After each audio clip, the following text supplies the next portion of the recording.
महाकवि कालिदास ने अपने ग्रंथों में अपने विषय में लेश मात्र भी नहीं लिखा है। अतः उनके जीवन के विषय में इत्थम इदम इस प्रकार कुछ भी नहीं कहा जा सकता।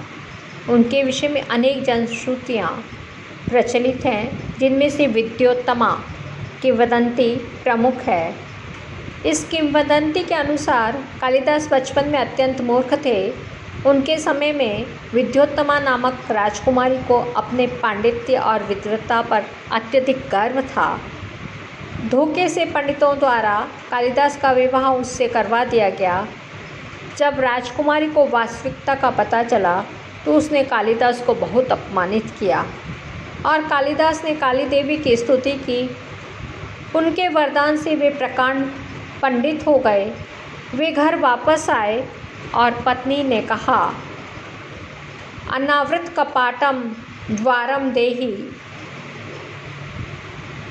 तब पत्नी ने पूछा, अस्ति कश्चित वाग्विशेषः। इस पर कालिदास ने 3 शब्दों के आधार पर अपने 3 काव्यों की रचना की। अस्ति से कुमार संभवम, कश्चित से मेघदूत और वाग से रघुवंशम की। कालिदास के ग्रंथों का अनुशीलन करने से वे जाति से ब्राह्मण प्रतीत होते हैं। वे शिव भक्त होने के अतिरिक्त अन्य देवताओं के प्रति भी समुचित आदर भाव रखते हैं। कालिदास की जन्म स्थान तथा जन्म स्थिति, जन्म तिथि निश्चित करना एक कठिन कार्य है। उसी प्रकार उनके रचित ग्रंथों का निर्णय कर पाना भी सरल नहीं है। इसका कारण यह है कि परवर्ती अनेक कवियों ने कालिदास उपनाम रख लिया। उनके द्वारा रचित ग्रंथ भी कालिदास के ही कहे जाने लगे। राजशेखर ने ही ऐसे 3 कालिदासों का उल्लेख किया है। एको अपि जीयते हंत कालिदासो न केंचित, श्रृंगारे ललितोद्गारे कालिदास त्रयी किमु।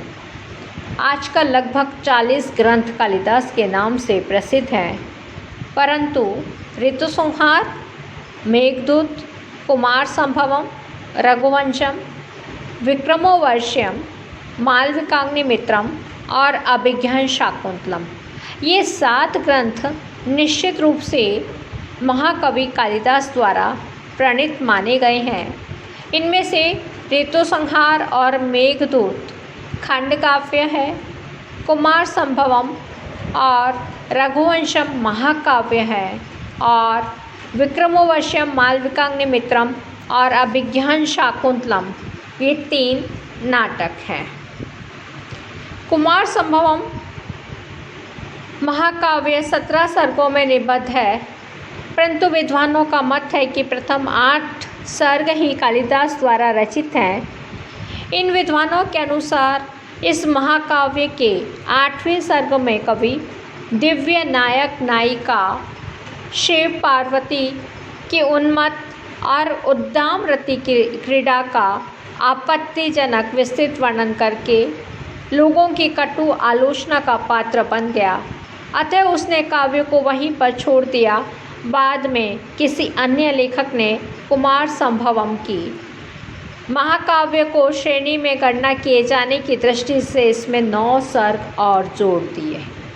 परंतु कुछ अन्य विद्वानों के अनुसार संपूर्ण ग्रंथ ही कालिदास द्वारा लिखा गया है, क्योंकि जब कुमार की उत्पत्ति ही 11वें सर्ग में होती है तो कवि 8वें सर्ग पर कुमारोत्पत्ति हुए बिना ही ऐसे काव्य को किस प्रकार समाप्त कर सकता था, जिसका नामकरण ही उसकी प्रमुख घटना कुमारोत्पत्ति के आधार पर किया गया है।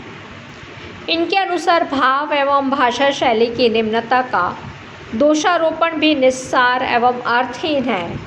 इनका यह मत है कि 8वें सर्ग में शिव पार्वती की रति क्रीड़ा का वर्णन अन्य लोगों की दृष्टि से आपत्तिजनक हो सकता है, परंतु यह धातव्य है कि 8वें सर्ग से तो वामन ने भी उद्धृत किया है। अतः कोई भी ऐसा ठोस प्रमाण नहीं है जो बाद के 9 सर्गों की प्रामाणिकता को संदेहास्पद बना सके। कुमार संभवम महाकाव्य हिमालय पर्वत के वर्णन से प्रारंभ होकर शिव पार्वती के विवाह से लेकर तारकासुर राक्षस के वध तक का वर्णन सुरुचिपूर्ण एवं सरस शैली में करता है।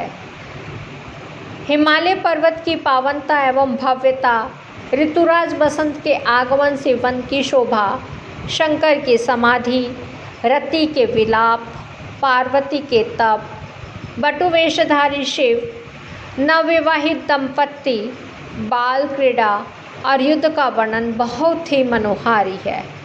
शिव पार्वती का विवाह केवल रति सुख के लिए नहीं था। इनके समागम से कुमार कार्तिकेय का जन्म होता है, जो देव सेना का सेनापति बनकर तारकासुर का वध करता है और समस्त विश्व का कल्याण करता है। वस्तुतः शिव और पार्वती का विवाह और प्रेम मानवीय विवाह और प्रेम का प्रतीक है, जो मानवीय जाति के अस्तित्व को बनाए रखने के लिए परमावश्यक है।